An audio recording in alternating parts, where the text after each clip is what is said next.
Este es el teléfono de Saludables, 984-086-826, 984-086-826. Llámenos y traeremos aquí a los mejores especialistas de Asturias y también podremos responder a sus dudas. Llámenos, el teléfono de Saludables, 984-086-826.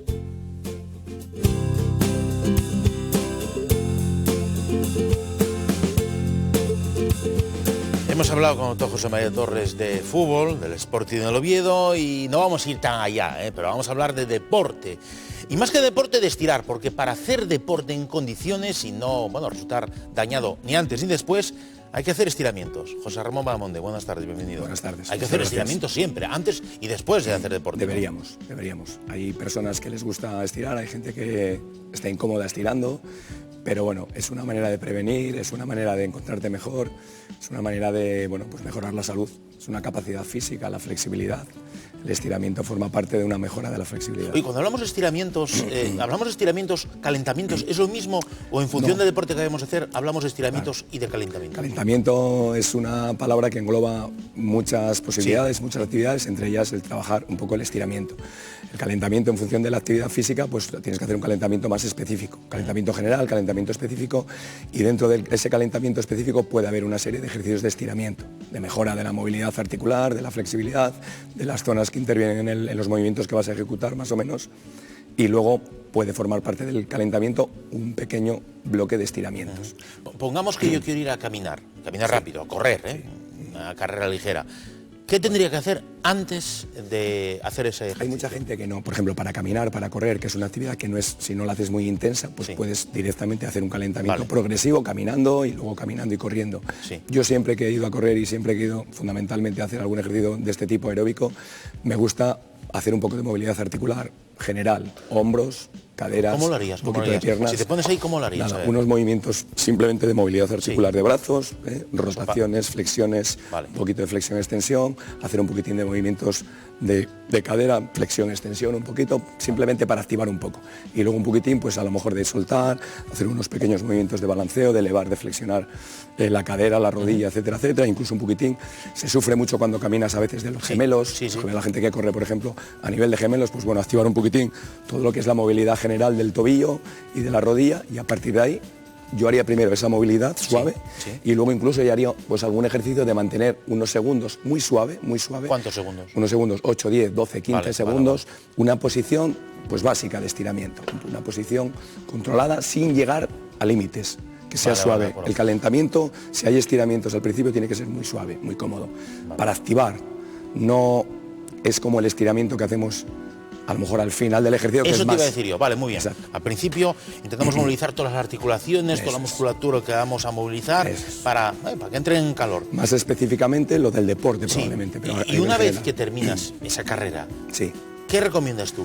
Yo recomiendo, acabar la carrera un poquito más suave y luego pues dedicarle un tiempo prudencial al estiramiento. Si la intensidad del ejercicio ha sido muy fuerte, pues probablemente acabas con una carrera más suave y luego estiras un poco. El estiramiento final, si has hecho estiramiento inicial, el estiramiento final, la diferencia es que tú vas a dedicarle un tiempo y vas a buscar unos límites de movilidad y de extensibilidad mayores.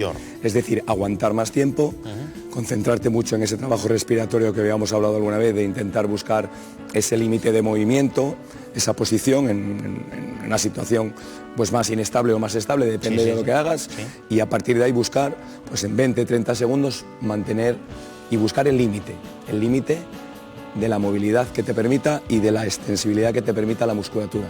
Y a partir de ahí relajar, incluso repetirlo 2, 3, 4 veces con la misma pierna. Evidentemente, si lo hago en una situación inestable como esta, es mucho más intenso el ejercicio, porque tengo que estar ahí controlando un poquitín el movimiento y la inestabilidad, ¿no?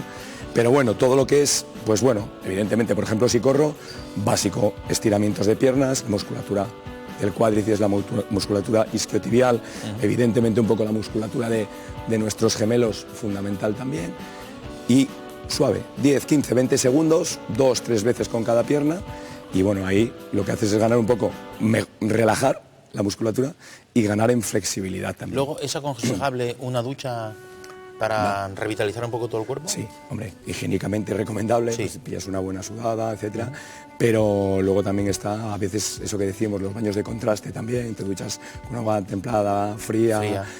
Porque bueno, depende un poco si acabas muy rápido, a mí me pasa muchas veces después de una clase de spinning, como me vaya a duchar rápido y me duche con agua caliente, sigo sudando, entonces reposar un poquitín, que lo puedes hacer estirando y luego ya te vas a la ducha y vas caliente. Muy importante, ya lo dije más de una vez aquí, al final de la ducha, pantorrillas y pies con agua fría, revitalizar el retorno venoso, que es fundamental.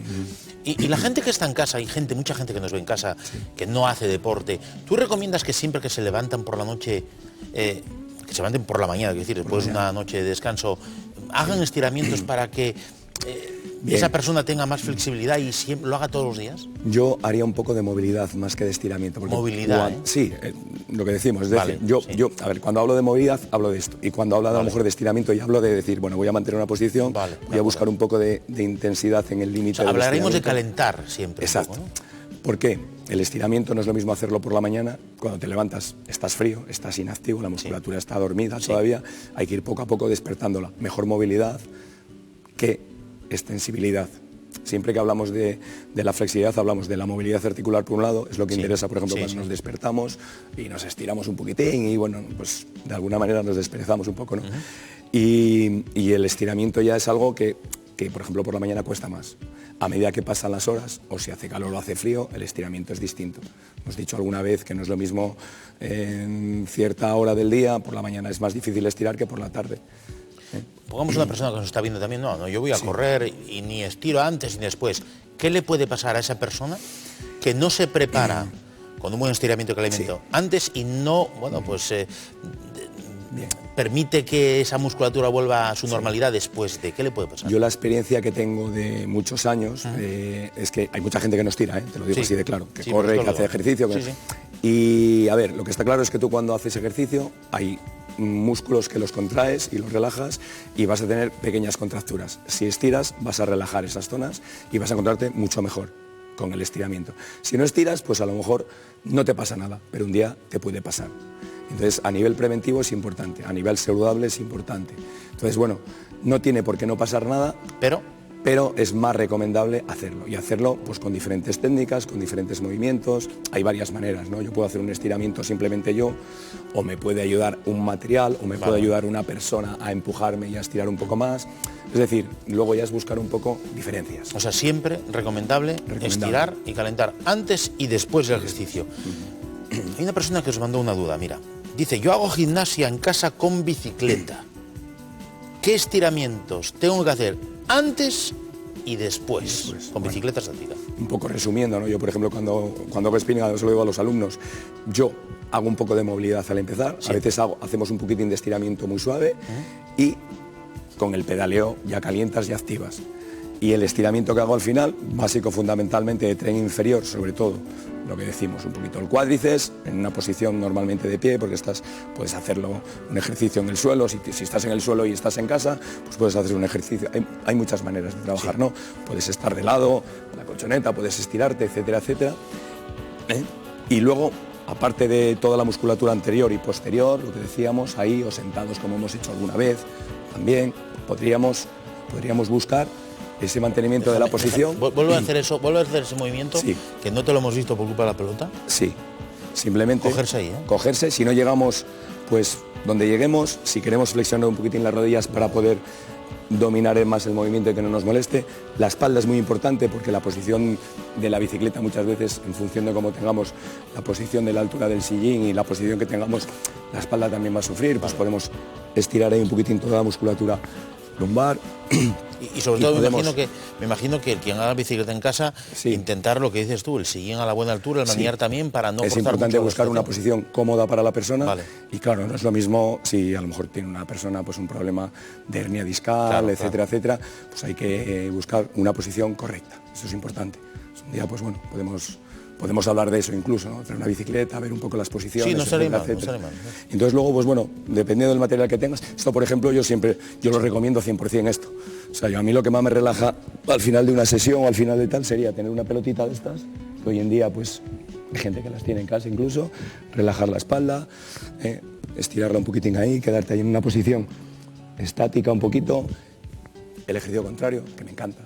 Sí, es más peligroso ese, ¿eh? Sí, hay que buscar siempre una estabilidad con una posición de piernas amplia y a partir de ahí... Y ahí estiras totalmente. Apoyar la cabeza, apoyar la zona lumbar y bueno, pues... José Ramón, no te muevas ahí, tú quédate ahí, sigue estirando, porque mientras estés aquí, y te despido hasta el próximo programa, vamos a dar paso a un reportaje de Leticia Quintanal, que nos va a hablar del sintrón. Está con la doctora Amelia Carro Evia y nos va a hablar del sintrón. Siempre hablamos del sintrón, es que tengo que ir a controlar el sintrón, Vamos a ver algo más de esta medicación que es el sintrón con este reportaje de Leticia Quintanal. El sintrón es un tratamiento anticoagulante. Entonces, anticoagulante quiere decir que hace que la sangre se coagule más lentamente y, por ejemplo, cuando nos hacemos una herida tarda más en formarse la cicatriz. Este tratamiento en lo que consiste es en que inhibe los factores de la coagulación, que son unas proteínas que se sintetizan en el hígado, y eso evita que las plaquetas se adhieran y que la sangre tapone los vasos. ¿Cómo surgió el sintrón? ¿De dónde viene? Mira, pues fue un hallazgo, la verdad que bastante interesante de contar. Hacia el siglo, en los años 20 del siglo pasado, empezaron a plantar lo que llamaban el trébol dulce,